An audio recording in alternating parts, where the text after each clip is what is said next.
పద్మశ్రీ పురస్కారం దక్కడంపై సీనియర్ నటుడు మాజీ ఎంపీ మురళీమోహన్ హర్షం వ్యక్తం చేశారు. తనకు పద్మశ్రీ పురస్కారం లేటుగా వచ్చినా లేటెస్ట్గా వచ్చిందని అన్నారు.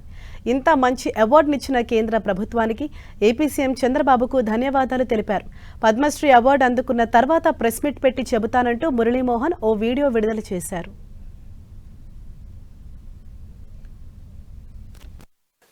Sir, nothing is late.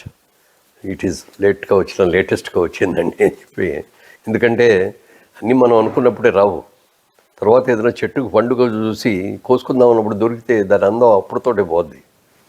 దొరకలేదు అని ఎదురు చూసిన తర్వాత దొరికితే దానికి వాల్యూ ఎక్కువ ఉంటుంది. ఇది కూడా నేను అలాగే ఫీల్ అవుతున్నాను. చాలా చాలా సంతోషంగా ఉంది. మిత్రులందరికీ కూడా నా శుభాకాంక్షలు తెలియజేస్తున్నాను. ఇంకో వేరే సందర్భంలో క్లియర్గా డీసెంట్గా తర్వాత మాట్లాడతాను.